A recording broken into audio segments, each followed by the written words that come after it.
So what's up po mga kalingap, and welcome po sa ating YouTube channel, Kalingap JJ. Sa mga bago pa po sa ating YouTube channel, please hit like, share, subscribe po mga kalingap para mas updated po kayo sa aking vlogs mga kalingap. So for today's vlog po mga kalingap, reaction and at the same time kaabang-abang na vlog po mga kalingap. Ang vlog po ngayon dahil marami pong naghihintay guys ulit dahil medyo matagal na 1 week.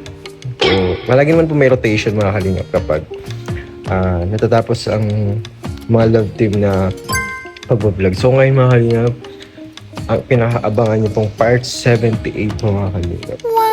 So sa part 77 maganda po yung flow, di ba mga kalingap? Maganda yung flow, maganda yung daloy ng kanilang pag-vlog mga kalingap. So mayroon daw doon napansin na hindi po naisama daw po sa vlog. So ano po ba yun? Ito guys, pakita ko na lang po guys yung hindi po naisama raw sa vlog dun sa EDSA, which is ano naman po yun normal na conversation lang, pero iba kasi guys ang impact nito. Pakita po natin muna.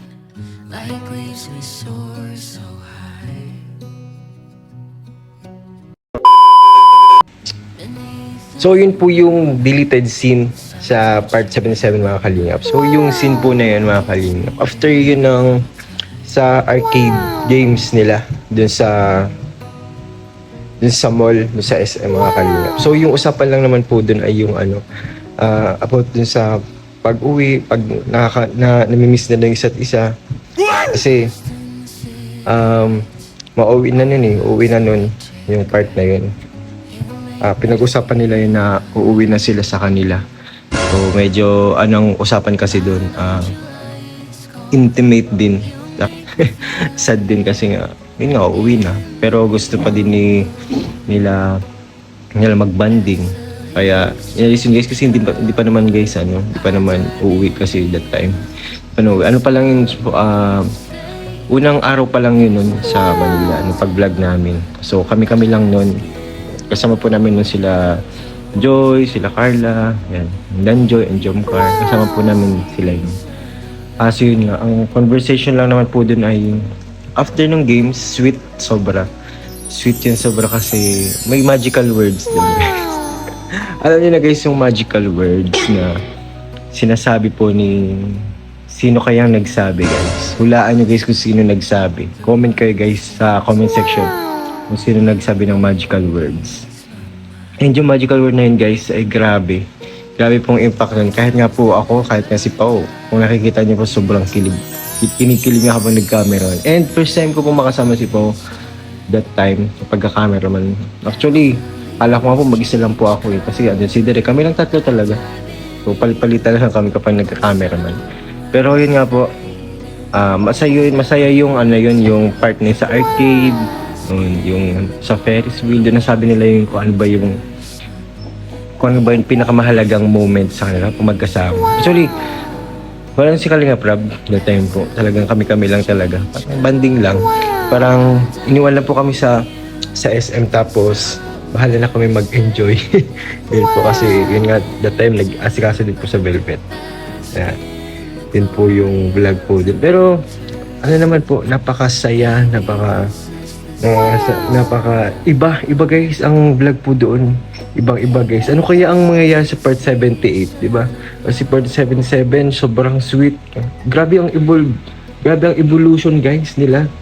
Tipong ang sweet ni Biancy, which is napaka hindi natural. Hindi natural yun guys sa vlog. Parang once in a blue moon lang yun nangyayari.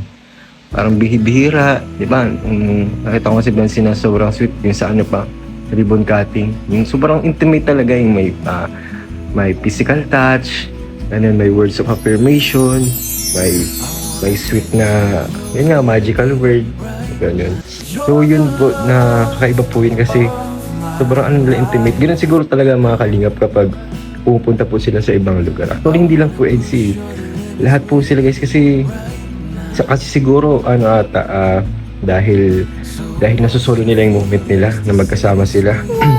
And minsan lang din makapunta sa mga ganung lugar, di ba po? Bibihira lang Unlike dito sa diet, palagi sila magkasama, magkakapares lang at yung mga pinupuntahan nila, which is very common na lang po, yung mga pinupunta nila, mga bundok, pag nag-scout sila, magkasama silang dalawa, which is napaka-normal.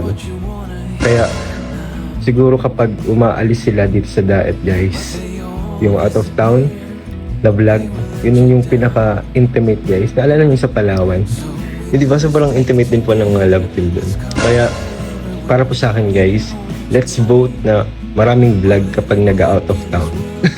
Para marami, guys, kayong sweet moments na naabangan po sa kanila, mga kalingap. Di ba? Napakasaya kaya kapag nakikita niyo po yung dalawa na ibang-iba sa on-cam, ibang-iba sa regular na episode. Di ba po? Normal na sa episode, guys. Hindi naman nagkakaroon ng ganun every episode kapag nasa diet, di ba? Dito sa Basud, dyan sa bahay nila. Unlike sa mga pumupunta po sa ibang lugar, kakaiba and napaka-sweet talaga, mga kalingap. So, ayun nga po. So, part 7 to 8, mga kalingap, abangan nyo po ang full story. Full story po, mga kalingap, ng EDSA. I don't know, basta ito lang po yung nakalap kong balita. Makikita nyo po at mararamdaman nyo kung gaano ba ka-sincere, ka-genuine. Actually, naramdam na natin yun eh. Simulat sa pool, kung talagang legit tayong sumusuporta, di ba, mga kalingap? Feel na natin yung pagiging totoo nila, genuine, mapagmahal, yung pagkatao, personality, etc. etc. Di ba? Alam na natin, pero sa episode mo na ito, mga kalingap, ito lang nakalap ko. For sure, it's all about Beyonce. Kung ano po ba yung about sa kanya. Or ito nga pong vlog na ito sa part 78, for sure nga po, makikilala pa po natin si Beyonce. Actually, nagagawa na po ito sa vlog ni Kalinga Prab. Talagang maganda din to kasi para ma-minimize ba yung mga basher po. Actually, hindi naman po kailangan din na pansinin yung mga basher kasi kaya naman nilang i-conquer yun or overcome. Pero itong vlog na to, for sure, baka ma-minimize talaga. Ma-minimize or mawala din. Pero ang hirap po pag inaalis or mawalan tuluyan ng mga basher, di ba, guys? Pero ayun po. Maganda po yun, yung vlog po ngayon. Kasi mas makikilala po natin si Beyonce, yung kanyang pamilya. Yun. Abangan nyo, guys, sa channel ni Kalinga Prab.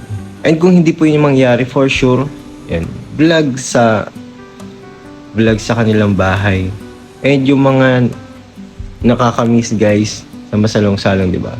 Malay po natin, guys, pumunta ulit sila doon. I mean, kasi kahapon pumunta kami kila Tatay Robin.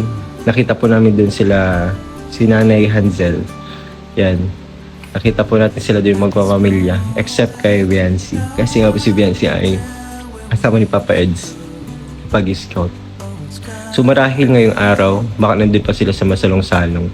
Wow! Kaya baka dun ang vlog. Or kung hindi naman dun, baka sa bahay nila sa Taisan.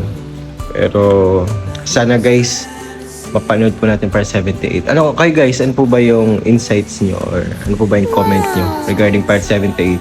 Ito ba ay mas lalong iinit ba? Magliliyab, guys, ang kanilang pagiging sweetness overload? Or tama lang. Comment kayo, guys, sa ating comment section. And sa mga nakaabot po dito at hindi nag-skip ng ads, maraming salamat po. Malaking tulong po yan sa aking channel. Dagdag tulong sa pag-charity ko. And maraming salamat din po sa inyong lahat sa pagsusupport po ng aking charity. Ayan. Sa mga nagpapaabot po ng tulong, maraming salamat. And sa mga gusto mong paabot ng tulong, and open po ang ating page Kalingap JJ with 70k followers, mga kalingap. So ayun po, thank you po so much. And please comment po ng orange and green heart, mga kalingap, dito sa duration ito, mga kalingap. Ayun po, abang-abang po tayo sa part 78, which is para po sa akin, memorable vlog po ito. Kung yun po yung mangyayari. Yung kasi nakalap kong balita kay Kalinga Prab po. Yung parang may heart-to-heart talk. Ganun. Yung mga kalingap. And yun na nga po. Thank you po so much and God bless us all po. Bye-bye. Thank you po.